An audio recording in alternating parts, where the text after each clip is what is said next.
Disaster management teams on the West Coast say cleaning up operations are currently underway at Riverlands out in Malmesbury following the collapse of those two dam walls yesterday. Now, damages has left residents with no electricity, water and some displaced from their homes. Disaster management head Mr. Heinrich Robertson says teams of specialists are currently conducting assessments to ensure that there are no further risks. For more on this, let's welcome Mr. Heinrich himself. He is the spokesperson for the West Coast Disaster Management. Heinrich, a very good afternoon to you. Thank you so much for your time. So welcome. Look, talk to us about your cleanup as well as relief efforts at this stage. How are you dealing with the aftermath of the two dam wall collapses? Yeah, thanks for having me. Less than ideal weather conditions. Obviously, we had rain in the province. We had rain across the broader Swartland area, and in particular, we had rain in the Riverlands area, and that is hampering some of our mop-up operations.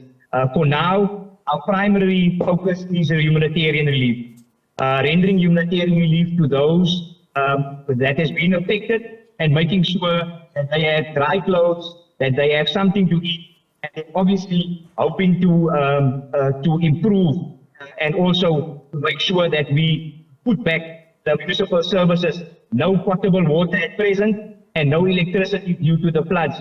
And most importantly as well, due to the rain that we had in the area and also the rain that is anticipated to fall, we are now at the dam, one of the dams in the area, and through engineering methods, we are releasing some of that water because we are anticipating more rain in the area, and this is only to mitigate the risk to ensure that there's no need for immediate evacuation of the broader Riverlands area. Absolutely, Heinrich. I mean, and those displaced, I mean, what current provisions is the city assisting with, and how soon will they be returned to their formal dwellings if those can actually be repaired? And how long, if you can just give us a rough estimate, will these repairs actually need to take place? Well, I can tell you, municipal infrastructure, streets destroyed, and then also the electricity will take up to weeks to repair completely.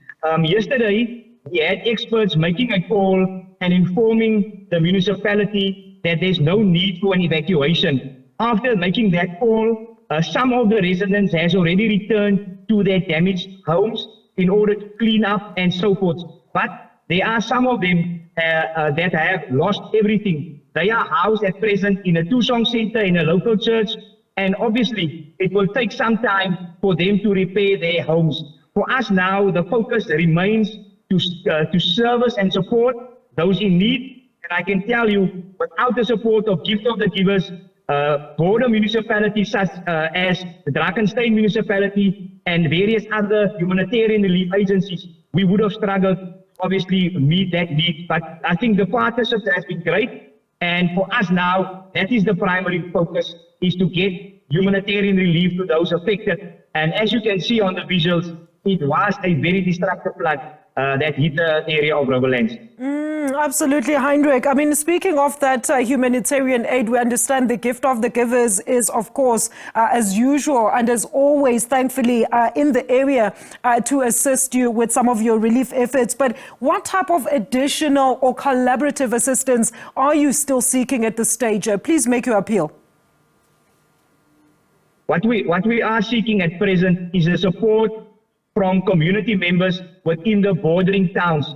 Riverlands is in a rural area of the municipal area, and there are bordering towns, bigger towns. If there are people watching and listening, following us on social media, the immediate need is certainly humanitarian aid for those people. So if there are agencies, community members, and good Samaritans that would want to help the community of Riverlands, please just watch out for our post on Facebook, where we are giving clear instructions as how to donate, how to support. We as a municipality, we cannot do it on our own. We do need some community, and we know we can count on the people of the broader Swartland municipal area. And how, in terms of the road infrastructure that was damaged, Heinrich, how is the roads as well as accessibility to the area? For example, for those who might want to come on the ground and be of assistance. And I mean, just a few weeks ago, I mean, the issue of dams was actually being celebrated and lauded as something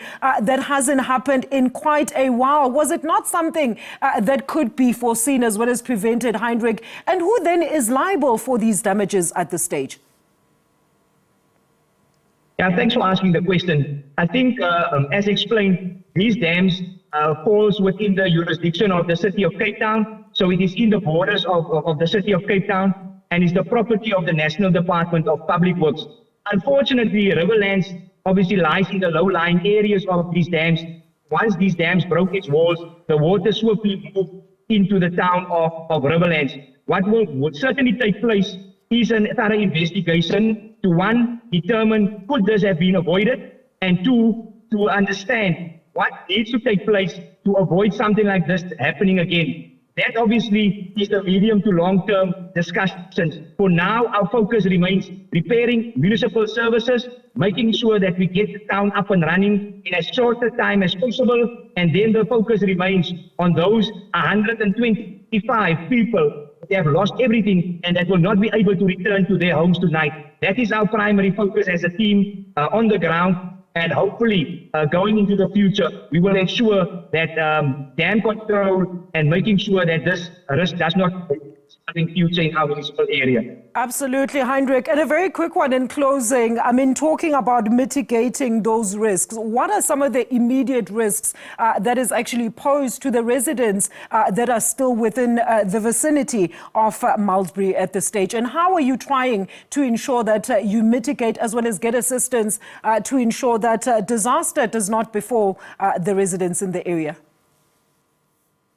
Yeah, for us now, it's disaster mitigation. If you learned that the initial wall break allowed one dam to topple into another and to topple into another, and that caused the water to flood the area of Riverlands. There are other dams in the area, a much larger dam, and like I explained, it is raining in the area. As we speak, and that is why I'm taking your call in a vehicle, I am at the dam at present, where the city of Cape Town, along with engineers and Swarta municipality, is creating a slipway for water to pass this dam. They are anticipating rain, and it is a risk that this dam will also overflow. Hence, we are now mitigating that risk by digging a trench and ensuring that the water does not topple its walls. And that is also part of mitigating the risks.